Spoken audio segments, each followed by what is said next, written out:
নেপালে আকস্মিক বন্যা, পাহাড়ি ঢল, কাদা আর পাথরের স্রোতে মুহূর্তেই তছনছ হয়ে গেছে বিস্তীর্ণ এলাকা। এই ভয়াবহতার পেছনে অতিবৃষ্টি, হিমবাহ হ্রদে পানির চাপ কিংবা পাহাড়ি নদীর বাঁধ ভেঙে যাওয়ার মতো একাধিক কারণ থাকতে পারে।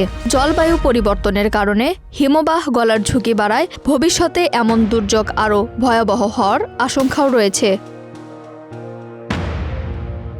তবে প্রশ্ন, বাংলাদেশে কি এমন ঝুঁকি থেকে পুরোপুরি নিরাপদ? বিশেষজ্ঞদের মতে বাংলাদেশে ঝুঁকির ধরন নেপালের মতো নয়, তবে পার্বত্য চট্টগ্রাম সহ দেশের পূর্বাঞ্চলে বড় মাত্রার ভূমিকম্পের আশঙ্কা রয়েছে।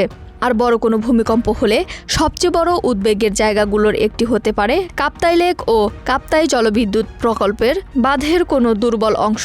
ভূমিকম্পের ধাক্কায় ক্ষতিগ্রস্ত হলে বিপুল পরিমাণ পানি দ্রুত নিচের দিকে নেমে আসতে পারে।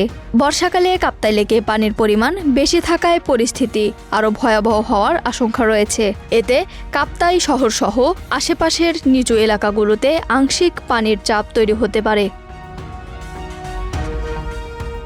1962 সালে চালু হওয়া কাপ্তাই বাঁধ এখন 6 দশকেরও বেশি পুরনো। তাই বিশেষজ্ঞরা বলেছেন, বাঁধের কাঠামোগত সক্ষমতা, ফাটল, দুর্বলতা এবং পানির চাপ সহ্য করার ক্ষমতা নিয়মিত পরীক্ষা করা জরুরি। নেপালের ঘটনা বাংলাদেশের জন্য সরাসরি একই ধরনের দুর্যোগের পূর্বাভাস নয়, তবে এটি একটি সতর্ক বার্তা। প্রাকৃতিক দুর্যোগের আগে ঝুঁকিপূর্ণ বাঁধ ও অবকাঠামোর সক্ষমতা যাচাই এবং প্রয়োজনীয় প্রস্তুতি নেওয়া কতটা জরুরি। কারণ দুর্যোগ কখন আসবে তা হয়তো বলা যায় না, কিন্তু দুর্যোগের ঝুঁকি কমাতে আগাম প্রস্তুতি নেওয়া সম্ভব। ইসরাত জাহান ইমু, ঢাকা এক্সপ্রেস।